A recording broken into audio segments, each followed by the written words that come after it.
What do you do when the scale isn't moving?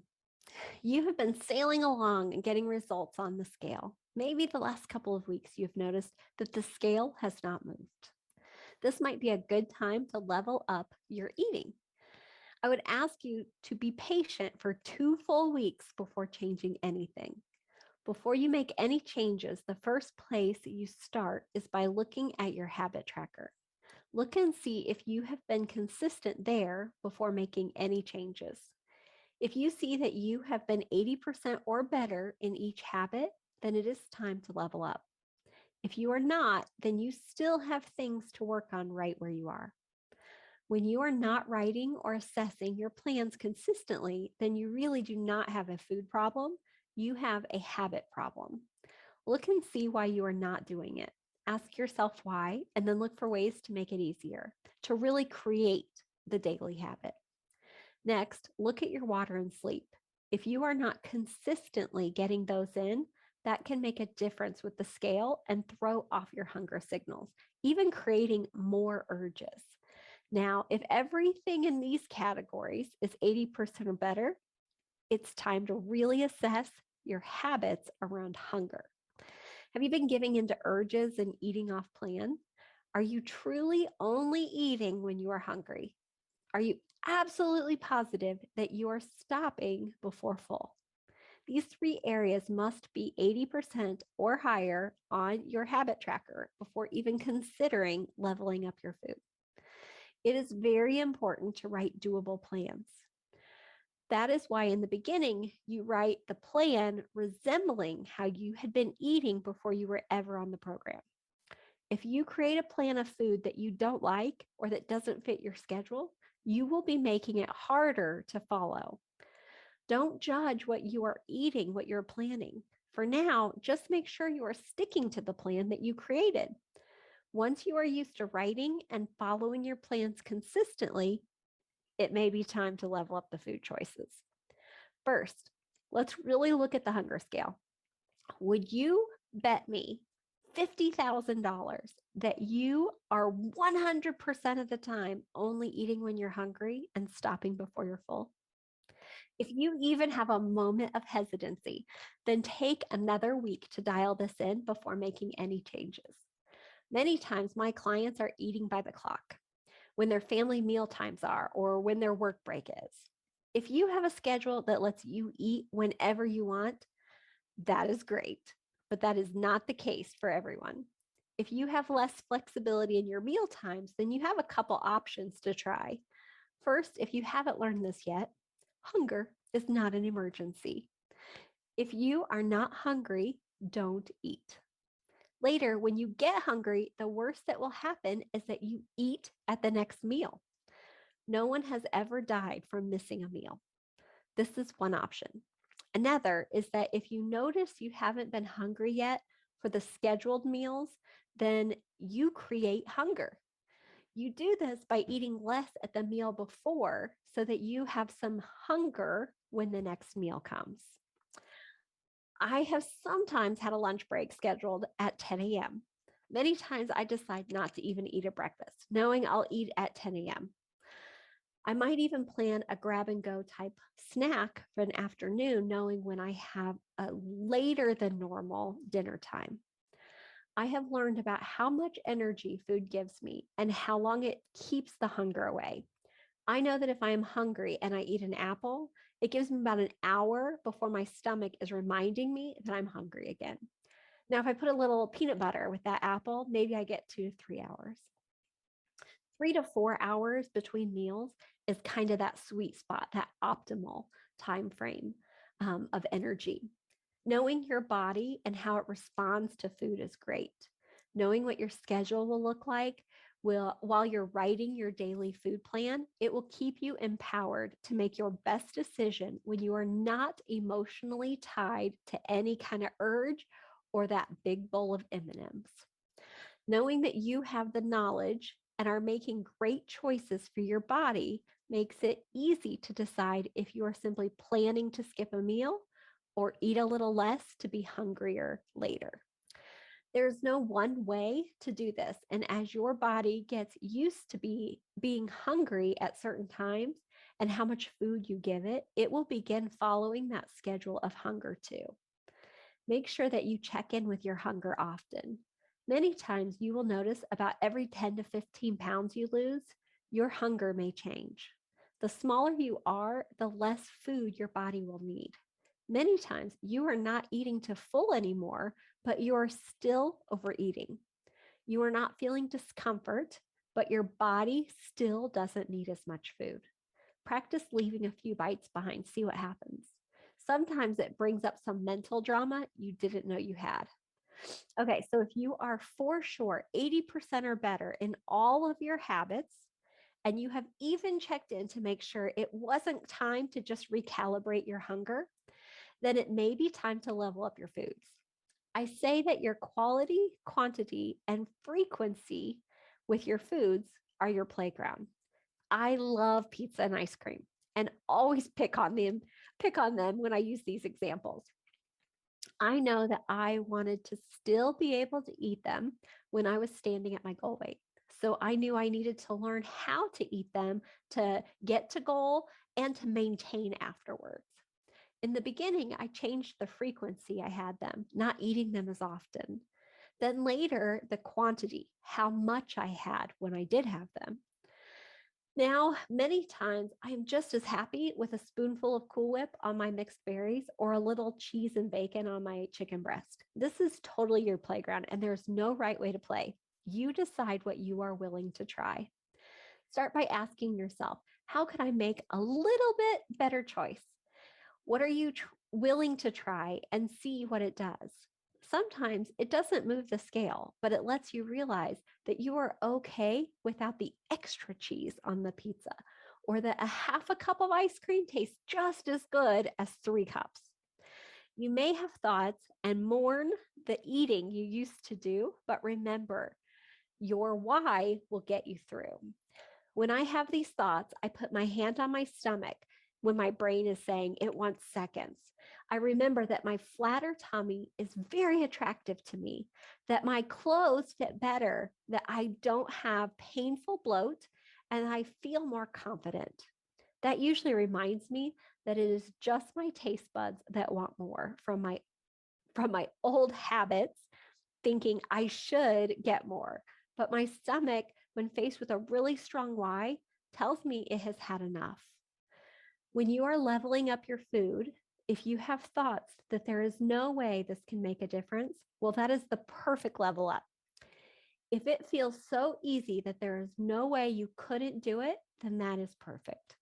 Make it so easy, so doable, and then make it a habit, something that you just do, no drama. And then you do it again and again and again. These little changes are like little pebbles. You don't think about climbing a mountain by stepping over some pebbles, but if you accumulate enough of them, that is what the entire mountain was made of. And the best part, none of it was like trying to scale a boulder.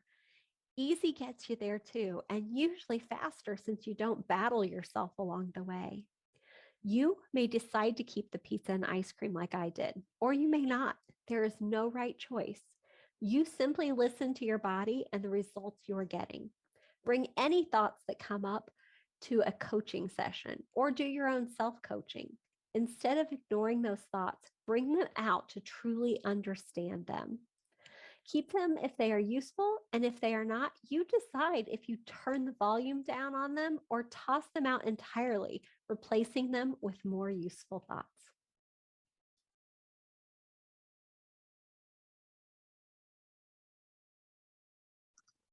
All righty.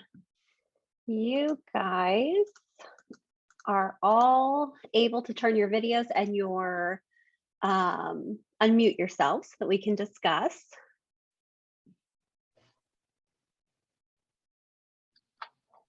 I think one person had a hard time seeing the video, so I'm not sure. Yeah, I didn't see any of it. Okay. No, I couldn't hear it. So I'm probably not gonna, I'll listen. I will listen. You might be able to participate in discussion or something. So we'll see how that part goes for you. And then, all right. And then Bridget's at work again. So first of all, I know, Susie, you didn't get to hear it, but did anybody have any questions about anything that they heard? No? Okay. Well, I liked being able to keep things in my plan. So I feel like I'm not losing out on things, I guess. Things that I enjoy. Mm-hmm. Give me an example.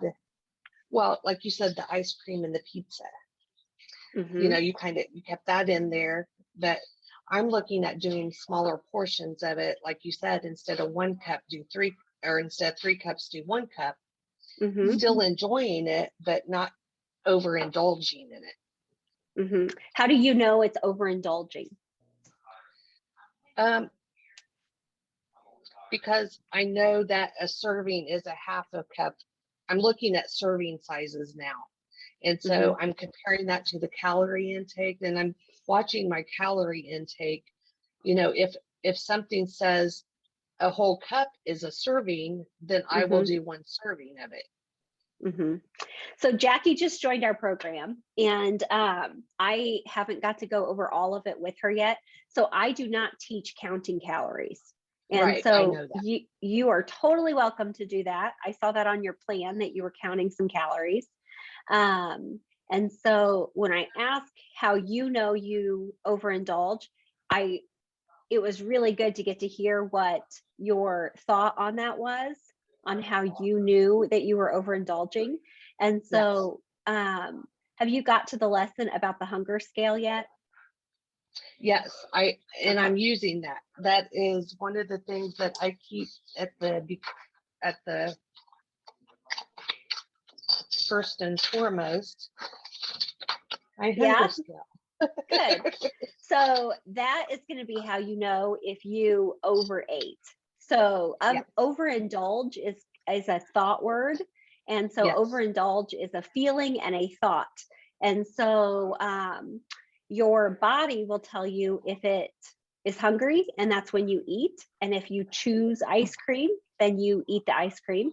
And then your body, when you begin listening to it, will tell you when you've had enough ice cream. And so you may choose to have a half a cup, or you may say, 3 cups is okay if I'm still hungry. That's something you get to choose. But listening to that hunger cue of your body is going to be really important. And then, like I said, that playground I talked about in the video, like the playground of knowing when it's the food, when it is time to play, like in the playground of the food, it's your quantity, your quality, or your frequency. So Susie, since you didn't get to watch the video, kind of like the recap is like in the beginning, it was like, is it time? Like the scale's not moving. And I said, it's really important to have 2 weeks that the scale didn't move before you make changes. And then the first set of questions is it my habits? So that's a question for you guys. Are you guys using the habit tracker? Yes. Okay, I see 3 yeses. The habit tracker, it's so funny. Like, I think I've coached most people at some point, like, are you using the habit tracker? And they're like, no, I'm doing my daily plan. And it's like, okay, but the habit tracker tells you what's working and what's not. And so if I'm writing 2 large pizzas on my plan every day and I'm following it, well, that's great. I'm developing a great plan that I'm following. And my habit tracker is going to tell me I'm following my plan every day. But 2 large pizzas is probably not going to make the scale move. And so if I've got my daily plan and I've got my habit tracker, I can look at that habit tracker and see, like, okay, I'm hitting 80% or better, which is what I said in the video that you didn't get to hear. When you're hitting 80% or better, then we know I need to look at what my food is. Like, my habit isn't the problem. It's my food choices. And so now it's time to start level. Can I go down to 1 large pizza or a half a large pizza? Or maybe I can put more vegetables on it than cheese and meat, something like that, or not get stuffed, not get the stuffed crust pizza, like making level ups that way. I'm not promoting eating 2 large pizzas. That's just an extreme example, of course. And so just so that we're all clear, this is a public video in case someone else hears it later. So, but like that kind of thing. And so that would be like the first place to start. And so if your habit tracker is not 80% or better, then you're going to start with a habit and not level up the food yet. Really get good and strong about your habits. And there's a reason. So in some of the training videos, I've talked in those program videos about the 80% number. So I think I have anyway. I forget where I've said what at. And so the 80%, and what is so important about that 80% number is that 80% does not mean perfection. It is real easy to strive for 100% and try to be perfect. And many times people will be perfect at 100% for quite a while, but you're not necessarily learning how to like create these habits for yourself. You're just getting 100%. And so when you're at 80%, you're learning. So you're like living life, you're having stuff, you're doing good, which 80% means 6 out of 7 days. 6 out of 7 days, maybe even more, you're doing good. And so when you're routinely 80%, then I would say most of the time your habit is on track. And so it allows time for life, it allows time for that living and some experience, and it allows a lot of time for learning. And so as you're learning, like if I eat off plan, or I'm learning when I ate a little past, whatever, you're still getting to have things, but not go to extremes, not follow a habit kind of thing. And so that's the importance of that 80%. So you look at your habits, like, am I making a plan frequently? You do not have a food problem if you're not like making a plan. That's a habit problem, 100%. And so that was a part of the video. I talk about what's a habit problem and what's a food problem. So when you're consistent, then you look at your food, your hunger habits, which is, are you sticking to your plan? Are you eating only when you're hungry? I even made a kind of joke in there, Susie, like, if you can bet me $50,000 that you for sure are eating only when you're hungry and stopping when you're satisfied, then great. If you have a moment of hesitancy, it's probably time to recalibrate your hunger, because every 10 to 15 pounds, you are going to like notice that you're not as hungry as often. You don't need like as much food as you used to. They kind of talk about it like you're a Prius car instead of a big gas guzzling SUV. You don't need as much food. So like as it goes forward, like that's important. Do I need to recalibrate my hunger? That kind of thing.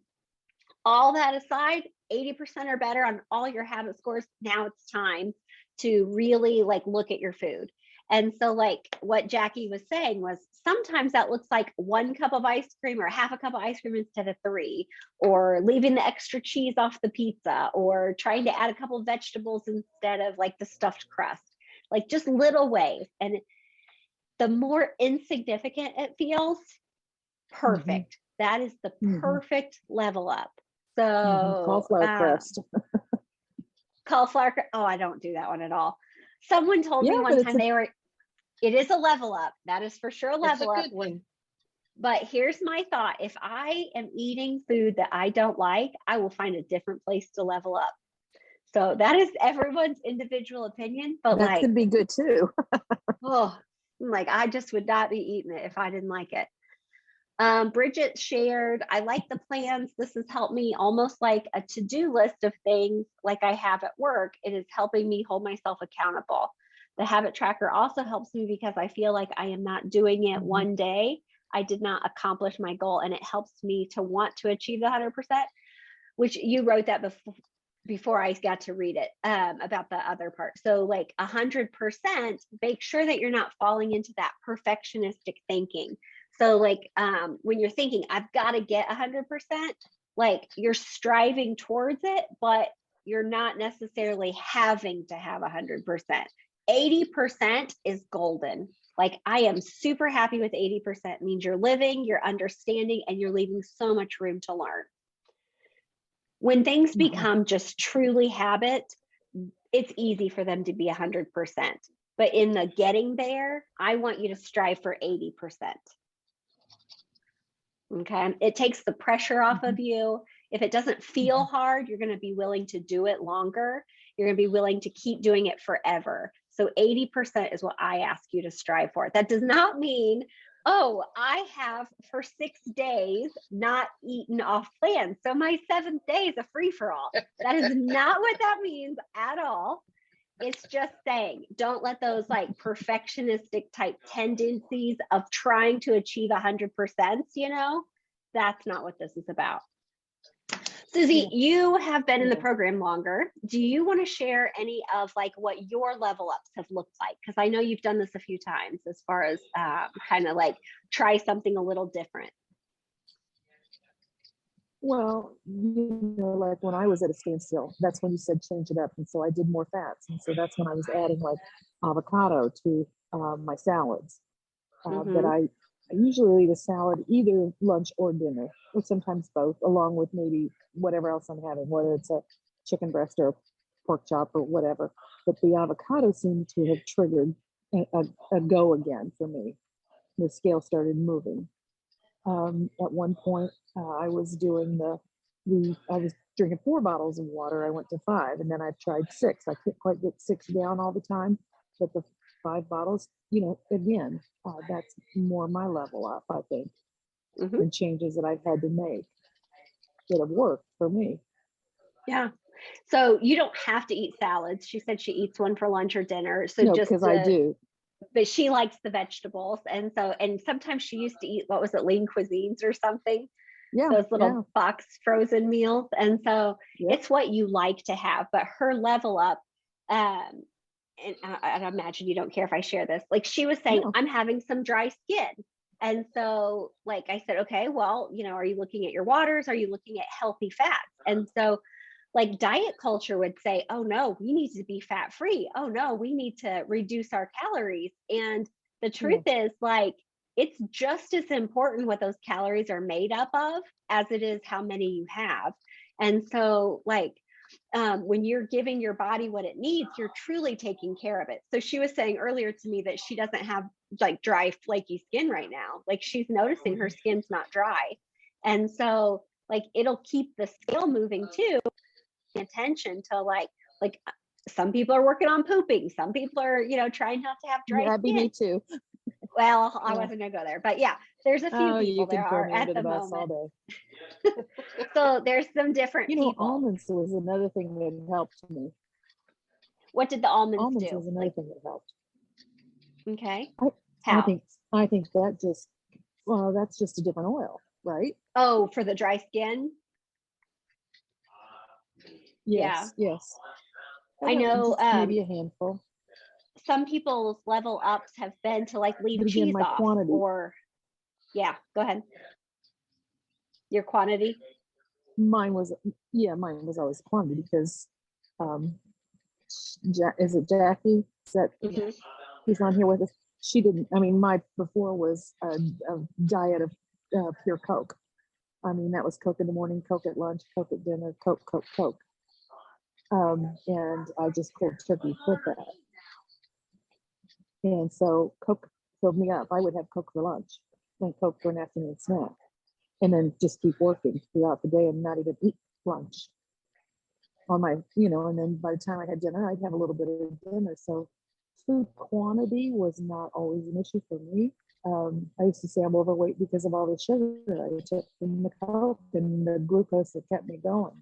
So now mine is a little bit different than everybody else, from quitting drinking the sugar Coke to replacing it with actually eating food on a somewhat regular basis based on hunger.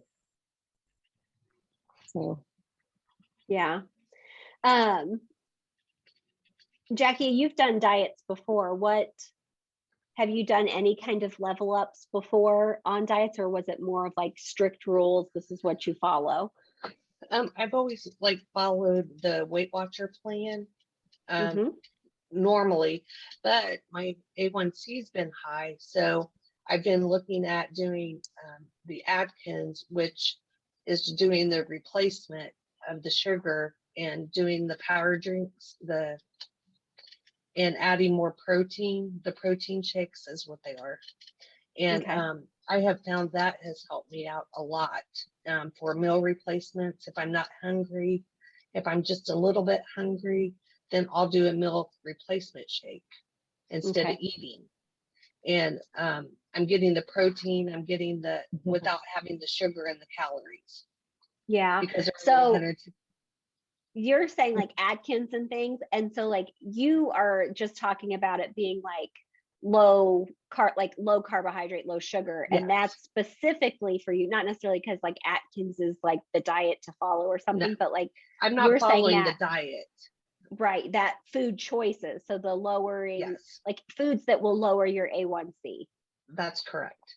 Okay. And that's, again, I'm not really following any plan. I'm just counting my calories and Mhm. looking at my total healthy calorie contact for the day. Okay. So sometimes people want to really keep with the calorie counting for a while, or they've come from Weight Watchers and they're like, no, no, no, I want to keep my points too. So they might do Yeah, both. I don't count points. Okay. I really want you though, as you're kind of starting into this, to really dial in that hunger cue. Yes. And so if you want to count your calories just to kind of have that in the back of your head, that's fine. I want you to make sure that you're eating when you're hungry. Like if you're not hungry yet, you just wait. Like Mhm. you'll get hungry when your body says it's hungry. You might Right. have, enough to dine in on your backside. Who knows? And so let it dine in for a while. Your body will tell you when it's hungry. And I then, did that today. yeah, I didn't eat breakfast. I yeah, wasn't hungry because I yep. looked at the scale and I'm like, I'm really not hungry. But like around 11 o'clock, I was a little bit hungry. So I waited until lunch to eat my lunch. Which is And fine. Or when you got that little bit of hunger, that's actually your body saying, I'm hungry. We're just yeah, used to it needing to be like ravenous hunger, yes. and you don't have to be ravenous hungry. You can just go Mhm. ahead and feed it when it's time to, Right. like when it says, I'm a little bit hungry. Go ahead and eat it, but go ahead and eat it. Go ahead and feed it. It's just make Yeah. sure you're also paying attention to that you don't get to full, and that you even learn how to not ever like get up to the full. So don't go past the full, don't go to full, start like getting to where it's just enough. And that's a Mhm. whole playground in itself of how to get to just enough, that kind of thing. So there's And lots and lots of areas. I also started bringing like carrots and celery and cucumbers and things to have around if I am a little bit hungry but don't really want a meal. Then I can just snack on those a little bit. They're healthier, trying to Okay. get my vegetables in, trying to get my fruits in, just Mhm. being an overall healthy person. Yeah. Have you looked at the glycemic index on some of the fruits since you're Yes, specifically focusing on right, A1C? Okay.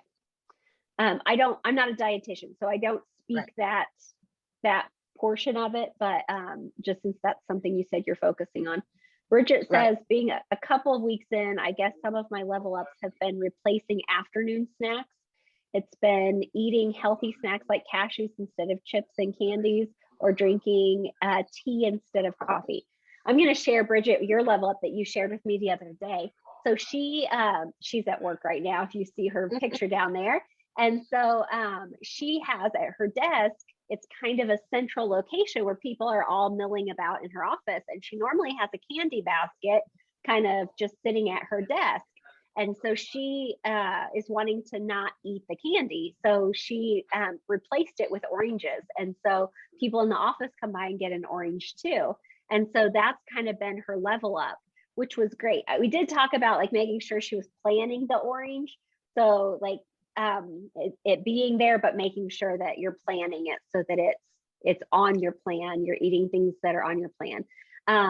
Something else that was probably interesting to share was I was explaining to her, like, you can put more than you need on your plan. So like when Right. you're trying to make decisions, you might have a fast option. Because like if your habit is that you're making these beautiful plans, but you're not able to follow them, something always comes up. Make a fast option, make the plan that if I have time to cook, this is what I'm going to have. And you can pick which one in the moment. Sometimes people are like, I don't know if I feel like chicken or steak tonight. I'll plan both and then I'll pick one or the other, but these are my options. So like with Bridget, put the orange that is on your desk on your plan. You're still only going to eat it if you're hungry, but getting used to that habit of planning it And then eating what you plan, those being your options, great habits to have. All right, so that's going to wrap us up for today. Like I said, we do one of these once a month that's open to the public. When you become a member, which the 3 of you are, then you get the option of doing this every week. It rotates. And so what day? So just check your calendar, check your emails. And if you are not part of our program and you're hearing this later, go to coachingkara.com/free course and get started with us and see how you can be part of the group and learn how to manage your thoughts and your habits and lose weight in a super easy way that you'll be able to maintain forever. All right, see you later. Bye. Bye. Bye.